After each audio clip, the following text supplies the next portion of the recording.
How will you prevent the Venus Project from becoming corrupt if people put up money to build the first city and try to dictate the policy of the city? First of all, the Venus Project would not be sponsored by people who believe that this system will work. It's the failure of this system that enables people to put up money for an experimental system. If doctors want to build a new hospital to operate differently, they build an experimental hospital and they check it out, see if it works. If it doesn't work, they go back to the other system. If the Venus Project designs a city and it doesn't work, we'll change the design until it does, just like all research programs. There's a lot of things in research that don't work. And so you don't stop doing research. You have to continue doing research until it does work. Will it work perfectly? No. Every year it'll get better if you keep at it. So I see all things changing, always. I see no final frontiers, no utopias, and the basis for corruption. If you were to have a man finance a city and he tries to steer it in the monetary direction, it'll fail, just like the monetary system. So we'll have a city which we can use, but the guy that runs the city will be out. His business will be out because people don't have purchasing power to keep him going. And like I said before, if wealthy people all buy big yachts and they keep them loaded, ready to leave with food, sea piracy will grow. Be more pirates in the sea grabbing yachts because they can't sail indefinitely without fuel. So they go out to the West Indies and they can occupy an island, all these wonderful yachts and with millionaires. And if the people on the other islands are starving, they'll invade that island. Do you understand that? You can't live to yourself, is the message I'm talking about. If we don't take care of everybody, including ourselves, we cannot build a world free of war, poverty, and hunger. It's been said in religion, all these things, but they didn't know how to attain it. They thought if only people would be decent and fair, they can't in a competitive world. If you manufacture stockings that have runs in them, people have to buy new stockings. But if Larry invents stockings that don't have a run, he'll put you out of business or you buy his patent and don't produce it because you want to sell stockings. So how can you be decent and ethical in a competitive world? How can you love your brother if you take advantage of him by owning a patent which stops him from making something that will benefit other people? If you take a patent out on crutches or your wheelchair, people can't use it unless they pay you. So all patents and private property deprive other people. When a guy is very wealthy, if he owns 4,000 acres of land, I would say he's kind of a selfish individual. You don't need 4,000 acres unless he gave it to some charity. I'd say the man is truly religious. Doctors Without Borders, to me, are more religious than most church attending people. People that do good without reward, you know. The only reward you get is seeing less poverty and hunger, starvation and deprivation, kids with swollen bellies, all gone.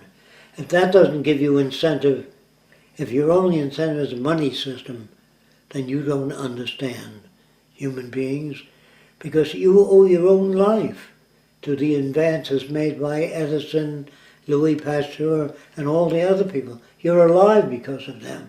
So if you don't feel you want to put anything back into the earth to make it a better place, I would say you're harmful to yourself and society. Should we kill those people? No. Send them back to school to learn, or show them evidence of the system you believe in, and have them produce counter-arguments. Don't stop them. If they say, well, the system kills incentive, say, what is your evidence for that? Always don't kill them. If you start killing people, you'll always have people you want to kill. You know what I mean? People say, oh, those bastards, they don't care about anybody but themselves. Well, I would say that they need bits of information to be able to do the things that are better for people. Well, who decides which is better for people? Eventually, the majority of people will decide that. If the system doesn't work, they won't operate it. Or they'll find a system that does work. You know, when I was a kid, cops used to blow a whistle and stop traffic. And I remember talking about a system. It was a red light, see. A section of pavement went up and it stopped the cars, you know, so they couldn't violate the law. Even if there's a red light, the guy is talking to somebody in a car, he can go through a red light. But we don't want elevators that might stop on the floor you want it to stop at. We want it to stop at the floor you want it to stop at.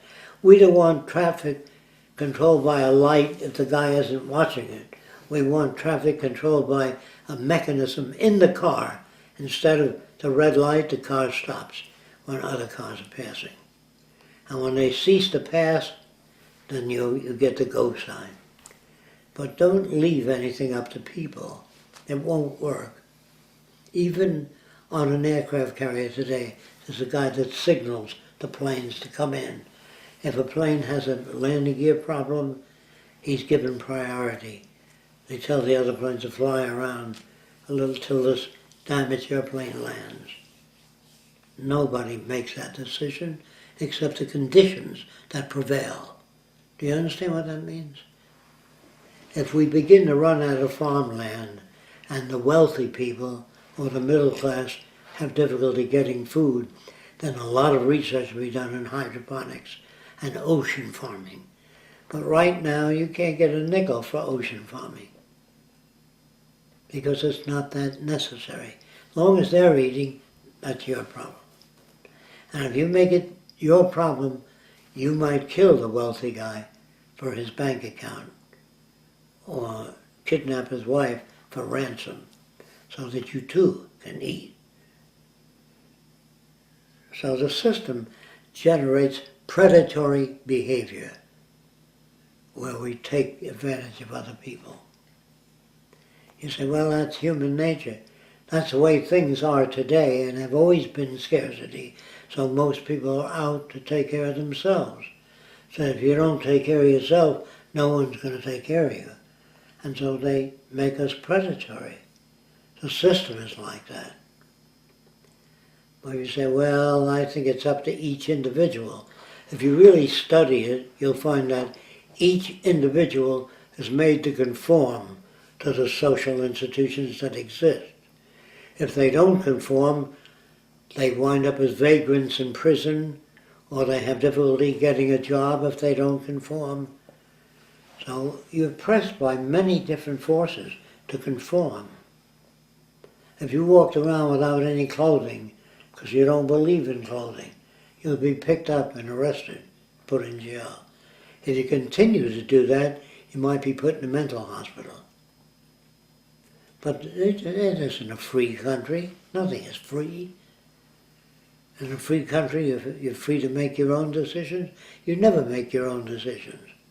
If you live in any culture, they will work on you so that you correspond to the values of that culture.